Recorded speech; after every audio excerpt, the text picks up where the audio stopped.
Mr. President? We are. I ask unanimous consent the quorum be dispensed with. Without objection. Now, tomorrow, President Trump will belatedly report on the State of the Union before a joint session of Congress. The reason for the delay, of course, was the 35-day government shutdown, which President Trump precipitated as an attempt to extract taxpayer money for a wall he promised Mexico would pay for. A pointless exercise if there ever was one. A pointless exercise that punished hundreds of thousands of innocent public servants and took billions of dollars out of our economy. So we're all glad the government's back open. Federal workers are back on the job, getting paid. But the recent government shutdown speaks to the fundamental uncertainty about the state of our union. Tomorrow, the President will say predictably that the state of our union is strong. But the truth is, the state of the Trump economy is failing America's middle class. The state of the Trump healthcare system is failing American families.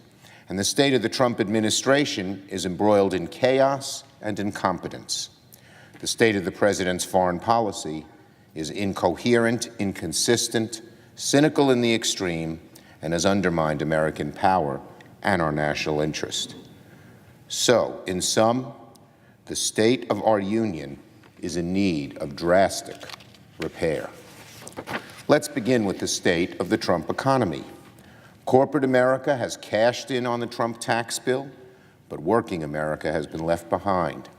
Since the tax bill passed over a year ago, corporations announced plans to repurchase more than $1 trillion of their own stock, a practice which benefits corporate executives and wealthy shareholders, but not many average workers. Meanwhile, Reuters reports that the tax bill had no major impact on whether businesses made capital investments or hired more workers. The very wealthy, the big powerful corporations, they fed this line. Help them and everyone will be helped. Our Republican friends swallowed that, hook, line, and sinker. But the only good news about this tax bill that passed last year is it showed what a false promise that was. Billions, a trillion for the wealthy through stock buybacks and other things. Virtually nothing for American workers. The President promised, remember this? His tax bill would deliver a $4,000 raise to the average household. The reality is that wages for average workers have remained quite stagnant. Workers are still making less today than they did in 1973 after adjusting for inflation. The effect of the Trump economy has been a deepening of the inequalities and wealth disparities that threaten the future of the middle class and the future of the American dream. The rich are getting richer, the middle class is being hollowed out. That's the state of the Trump economy. How about health care? The state of our health care system is dire. Premiums are higher than they should be. Out-of-pocket costs are higher than they should be. And the uninsured rate is once again rising, the result of relentless sabotage by the Trump administration and congressional Republicans. The Trump administration expanded junk insurance plans, supports a lawsuit that would end protections for Americans with pre-existing conditions, all but eliminated programs that help people find the right coverage for themselves and their families, and continues to routinely propose and approve policies that cause people to lose coverage and health insurance markets to spiral into chaos. Anytime any one of us goes home, you just have to be home for a short time, and you'll hear people with horror stories, how they had a normal procedure, and they were told that this doctor was not covered, that procedure was not covered, and it's several $1,000s out of their pocket, which they can't afford. Or we're told one other horror story or another, a cost of something like insulin way through the roof when it should be available because it does so much for those on diabetes. Story after story we hear, and those aren't isolated. That is the state of the Trump healthcare system. The past 2 years have been a wholesale assault by the Trump administration on Americans' health care. I doubt President Trump will mention that tomorrow, But if you ask American families, the number one problem they face is the cost of good health care, which seems more and more out of reach. So, the state of the Trump health care system, dire. What's the state of the Trump administration? The state of the Trump administration is chaos. Underqualified staffers cycle in and out of our government's most powerful positions. Cabinet secretaries are fired over Twitter. Hundreds of important positions are unfilled or covered by someone in an acting capacity, including the Chief of Staff, the Attorney General, the Defense Secretary, the Interior Secretary, the OMB Director, and the EPA Director. Hardly a week goes by without news of a high-profile firing or resignation from the White House.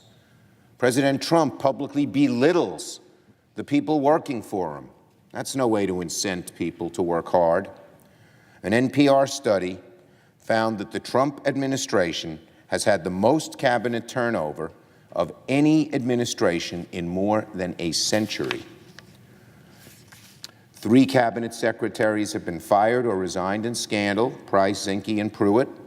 1 resigned in protest, probably the best cabinet member we had, General Mattis, who couldn't take Trump's zigzags on policy and his lack of sharing information.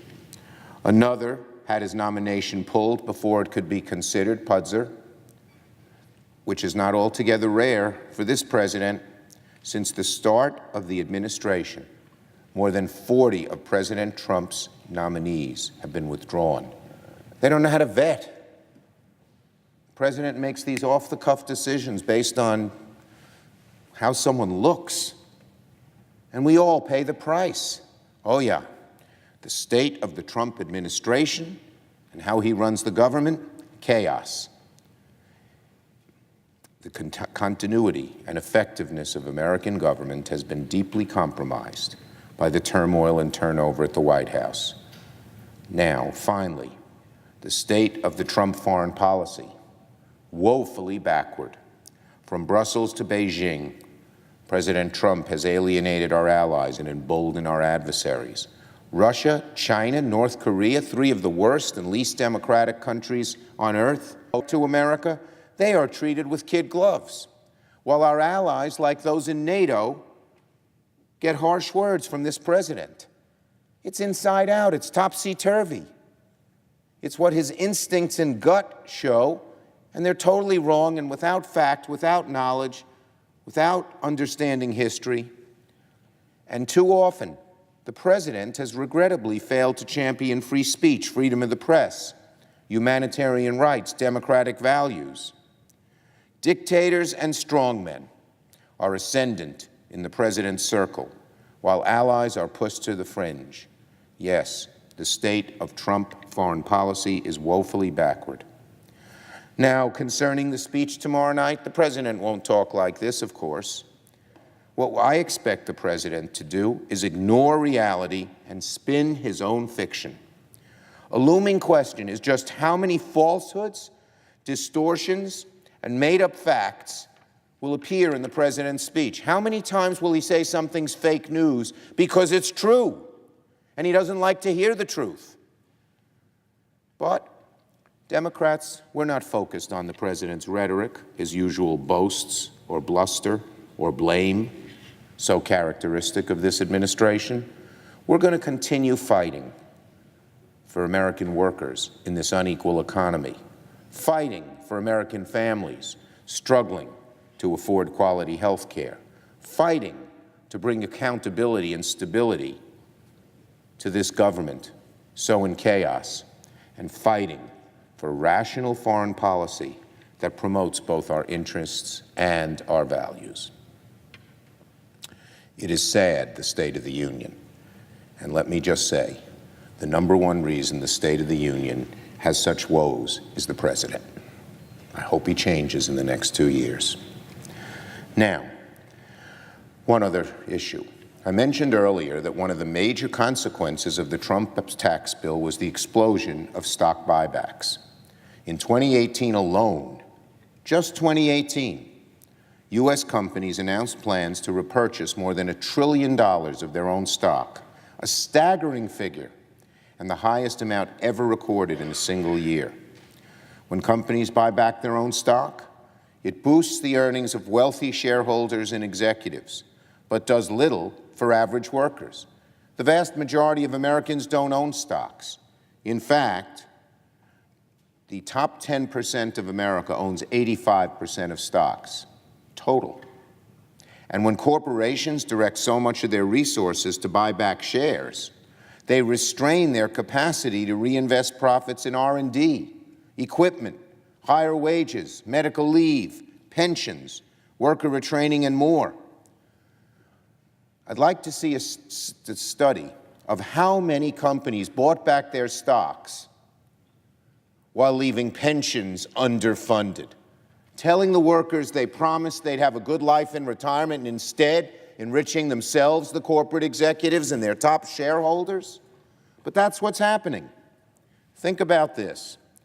Between 2008 and 2017, the last 10 years, 466 of the S&P 500 companies did stock buybacks. You know how much?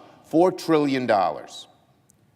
That's equal to 53% of their profits. More than 1 out of every $2 in profit just went to stock buybacks, not improving our economy, not helping workers, not helping communities. And then another 30% went to dividends. Same thing. When more than 80% of corporate profits are going to stock buybacks and dividends, something is really wrong in the state of corporate America and the state of our economy. Now, it wasn't always this way. From the mid-20th century up until the 70s and even into the 80s, American corporations shared a belief that they had a duty not just to their shareholders, but to their workers, their communities, and their country, which helped them grow and prosper with our schools and our roads and everything else. That created an extremely prosperous America for corporate America, but also for American workers in the broad middle of this country. But over the past several decades, workers' rights have been diminished, and corporate boardrooms have been obsessed slavishly to shareholder earnings. The only people they seem to want to help are their shareholders. I hear it. I talk to CEOs, and they say, well, maybe it's the wrong thing to do this or that, but I have to just go for the shareholder, and the shareholder often has only short-term interest. The explosion of stock buybacks is perhaps the most pernicious way that this new corporate ethos manifests itself. So, my friend and colleague Senator Sanders and I have written a joint op-ed in today's New York Times outlining how we propose to curb the over-reliance on stock buybacks and instead encourage corporate America to make more productive investments that help workers, communities therein. We're planning to introduce legislation that will prohibit a corporation from buying back its own stock unless it invests in workers and communities first, including doing things, there'll be a list, paying people $15 an hour, providing 7 days of sick leave, offering decent pensions, more reliable health care, putting money into training workers and providing equipment, the kinds of things we always thought American corporations would do and now do scantily when compared to how much they do in terms of buybacks. I know many of my Democratic colleagues have focused on these issues, including Senators Baldwin and Booker, Casey and Warren, Schatz and Gillibrand. We all believe that this Congress, the Senate, should vote on legislation that demands that corporations commit to addressing the needs of their workers and communities before the interests of wealthy shareholders. I yield the floor. Under the previous